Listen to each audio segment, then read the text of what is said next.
So back to our channel. Today we are going to start the chemical regulation of respiration. That is from chapter 61, Guyton. So first we need to understand what are the chemoreceptors. So chemical regulation is nothing but it is in the word you can see chemo means it is chemically associated. So what are these chemoreceptors? These are which can sense the chemical alterations in the blood.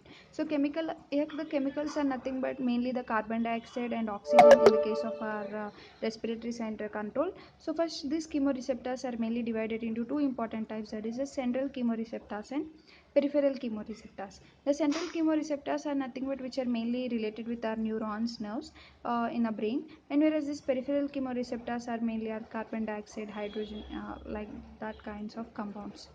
So the central chemoreceptors are a group of specialized neurons which are present mainly in the ventral part of the medulla. You know, medulla has dorsal part, ventral part, caudal part, anterior part. So mainly in the ventral part of the medulla we'll find this central type of chemoreceptors. Later we will see the diagram so you can understand very easily.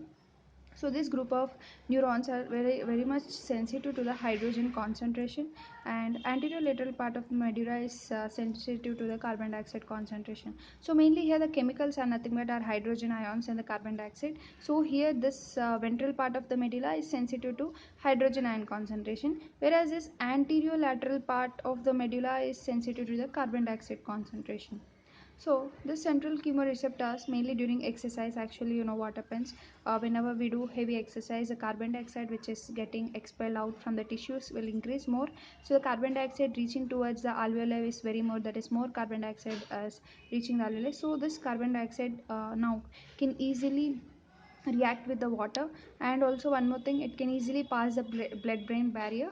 So first we'll see what is blood brain barrier so we can understand what happens in the blood brain barrier. So the blood brain barrier, for example, this is a capillary, this is a brain tissue, and here there is like in this capillary the endothelial cells are very highly tightly packed, and even the podocytes of this supporting cells also come, their food process also tightly packed this. So actually the blood which is passing through it, mainly the charged particles, heavy molecules, all this cannot cross this barrier to enter into the brain cell. So now but some gases like carbon dioxide, oxygen, all these simple gases, they can easily diffuse without any blood brain barrier. So let us see here.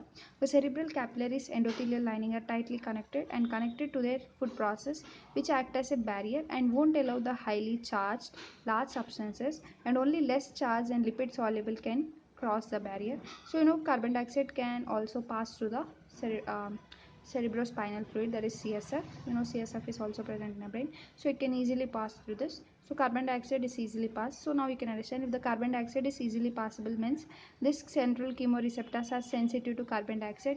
So if there is any change in carbon dioxide, they can easily get activated. Then in the term we are also saying that anterolateral part of medulla is also sensitive to carbon dioxide, whereas ventral part of medulla is sensitive to hydrogen concentration.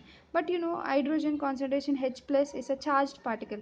Here they are saying clearly that blood brain barrier cannot pass the charged particles. Then you may get doubt like if charged particles are not going into blood brain barrier, then how that medulla is sensitive. Now we will see this story, you can understand. So now we said carbon dioxide can enter into this. So after entering into this reaction comes here, that is carbon dioxide reacts with the water. You know water is present even in the brain. So this carbon dioxide and water react together to form a carbonic acid, that is H2CO3. This carbonic acid in turn converts, break down into bicarbonate, that is HCO3 plus hydrogen ion. So this is how the hydrogen ion is indirectly entering into the blood brain barrier. It will not enter directly but indirectly, because the carbon dioxide reacts there. However, this hydrogen ion is formed. So that's why we say the ventral part of medulla is sensible to the hydrogen concentration. But always remember, only the hydrogen concentration which is present inside the cell of brain, but not to the hydrogen concentration which is present in the blood. So this brain, mainly the central chemoreceptors are mainly sensitive to the carbon dioxide which is present in arterial blood, but they are not sensitive to the hydrogen ions which are present in the arterial blood.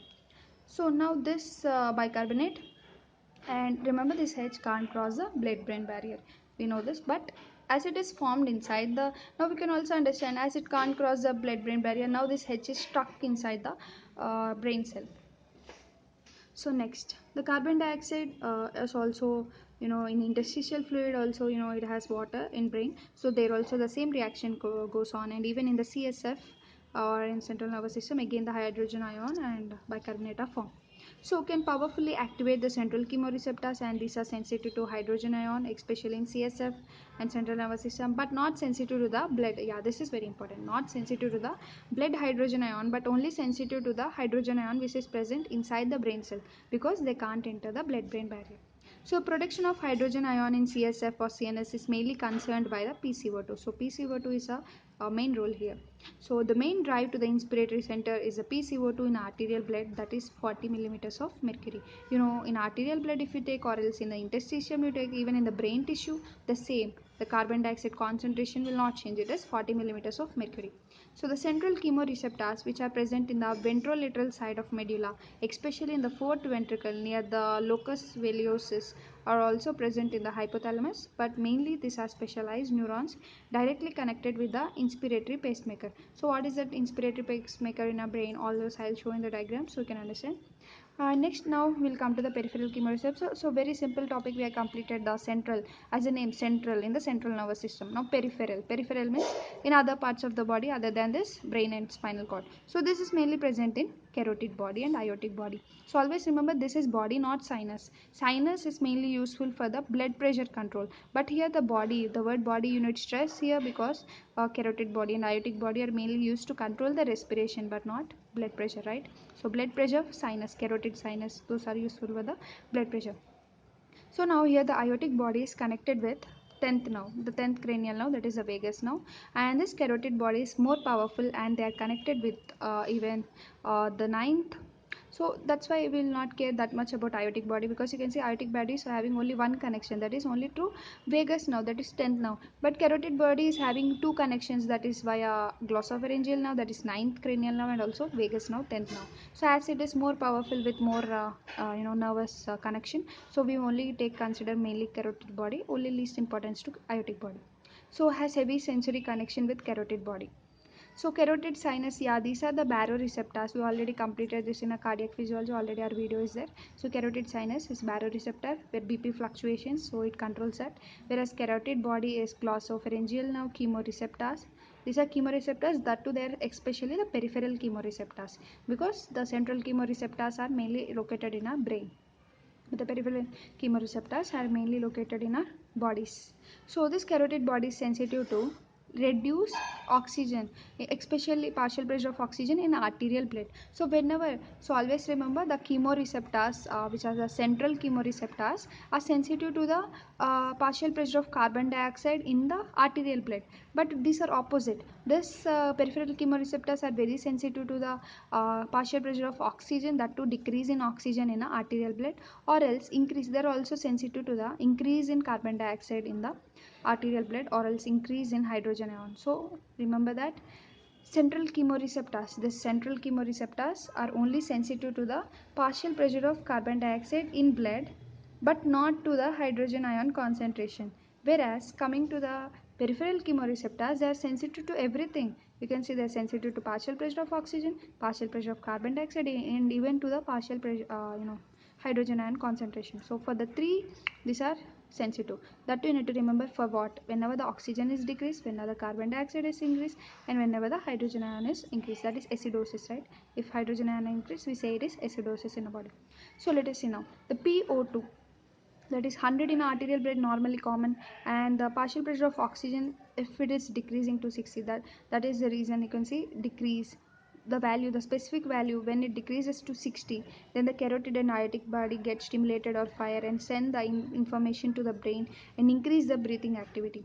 So why actually this value is 60, especially, we already seen the hemoglobin dissociation curve. At this 60, or like a partial pressure of 50 almost, uh, the hemoglobin is half saturated and half desaturated. So at this side there is higher chance, 50 it's okay, but it is 60, it is still not lower, means it has a chance to get completely desaturated, and also there may be less oxygen supply to the tissues. So immediately our carotid and aortic body gets activated and try to increase the breathing activity.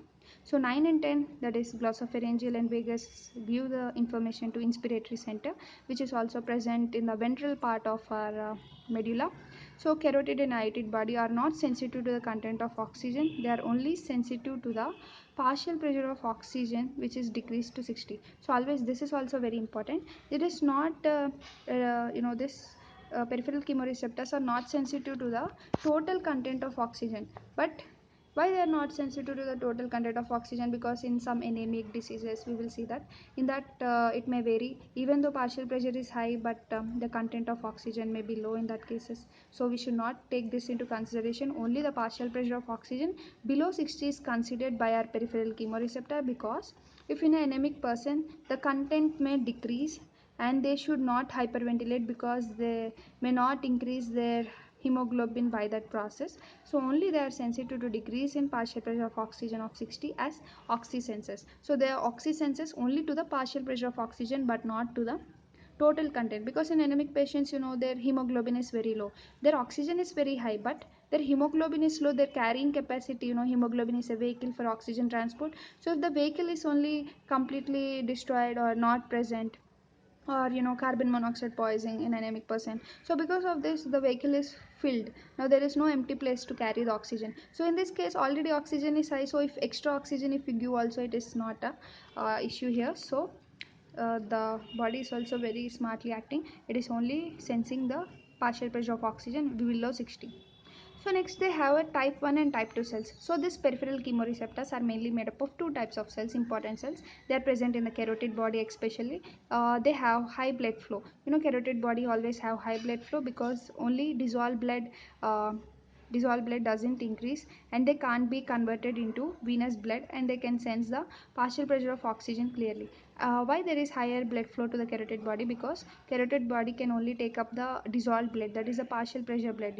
Dissolved blood means is nothing but the partial pressure, so only that partial pressure of oxygen it can take. So it should need more blood supply, and also they cannot be converted into the venous blood, so they can sense easily the partial pressure of oxygen. So the type 1 cells, among this, as we said, carotid body have two types of cells. The first type 1 cell is called the glomus cell. They are oxygen sensitive, and they have some potassium channels. Mainly they have the oxygen sensitive potassium channels in them. So as the blood passes through them, their channels open and potassium leaks out. Always potassium is higher inside the cell. So according to concentration gradient, whenever the potassium channels open, this potassium start leaking from inside the cell into outside to the cell, because potassium from higher concentration to lower concentration. So whenever the oxygen is low, so we are saying these are oxygen sensitive. So if the oxygen is present, then only this potassium channels will open. So as it is oxygen sensitive, when the oxygen is low, this potassium channels close and the potassium retains in. So whenever the channel close, more potassium inside. More potassium inside means potassium is a positive ion. As the positive charge is increasing more towards inner side, you can understand now the resting membrane potential. Now it will move towards the threshold. It reaches the threshold, depolarization start, and depolarization take place, and calcium channels open. So even in our cardiac physiology also we studied, whenever the potassium, because of potassium the depolarization start. Next, the voltage gated, actually in the case of our muscle and general physiology we see the voltage gated sodium channels open, but in the case of cardiac physiology and here especially we see voltage get not voltage gated, calcium channels open. So because of this the calcium influx occurs. So when the calcium influx occurs, dopamine vesicles are also activated. So mainly here in this type 1 glomus cells, they have the dopamine vesicles, and because of this activation the dopamine is released, and they are sending the information to the central nervous system and also to the intercostal nerves, which are activated, and by this more ventilation occurs. So this is how whenever there is low oxygen, so we are saying that this peripheral chemoreceptors are sensitive to low partial pressure, less than 60. So what is the real mechanism we have understood now? So whenever the partial pressure is very low than 60, then the potassium channels start opening, depolarization start, calcium influx takes place. So because of this calcium influx, dopamine vesicles are released, giving the information to the central nervous system, in turn also activating the intercostal nerve. So this is leading to finally the more ventilation. So this is like a perfect flow chart, which is activating finally the increase in the ventilation or increase in the breathing. So this is how whenever oxygen decreases, the breathing increases directly. So they are sensitive to hypoxia, carbon dioxide, and also to hydrogen ions. In the same way like this as we discussed, they also have some specific mechanism. Whenever carbon dioxide increases and even hydrogen ion increases, the same like this some process takes place and finally lead to increase in a ventilation. So now let us see the metabolic acidosis. So why we are saying metabolic acidosis, you can now clearly understand. Here we in before only we already mentioned increase in hydrogen ion. Increase in hydrogen ion means nothing but it is leading to acidosis, metabolic acidosis. So more acid in the body, hydrogen ion is accumulated in the body, they can't cross the, so already we discussed in our before chemoreceptor, central chemoreceptor, hydrogen ion can't pass the blood brain barrier, so they can't reach the chemoreceptors but produce the hyperventilation because of hydrogen acting on the carotid and aortic bodies, and this activate the glossopharyngeal and vagus nerve, which in turn stimulate the inspiratory center and leading to the hyperventilation. So always, you know, whenever a person hyperventilates, more amount of carbon dioxide get out from the body. So like if you are more hyperventilating, then more carbon dioxide getting out from the body. So by stimulating the peripheral receptors, and carbon dioxide is more puffed out. So this is because of peripheral receptors. So peripheral receptors can be activated by hydrogen ion, but this is false in the case of central chemoreceptors, because central chemoreceptors are not activated by the hydrogen ion directly. They are like indirect process, because of carbon dioxide they are activated, but here directly the peripheral receptors can be activated by our hydrogen ion. So that is the difference we need to find out. And carbon dioxide is more puffed out, and decrease in carbon dioxide in the body than normal, then carbonic acid is also decreased. Now again the respiratory system works more. So this is how our acidosis controls the peripheral receptors. So over inflammation, now let us see another condition where our lungs are over inflated, means more air is present in the lungs. So there are some, you know, in even in our if you remember our cardiac physiology, in cardiac physiology also we have seen whenever our atria stretch more, atrial natriuretic peptide releases. So in the same way, even in the lungs, if there is more stretching, then some inflation lung receptors are activated. So you can see which fire through the vagus nerve, and they go to the inspiratory center and inhibit it to reduce over inflammation. Oh.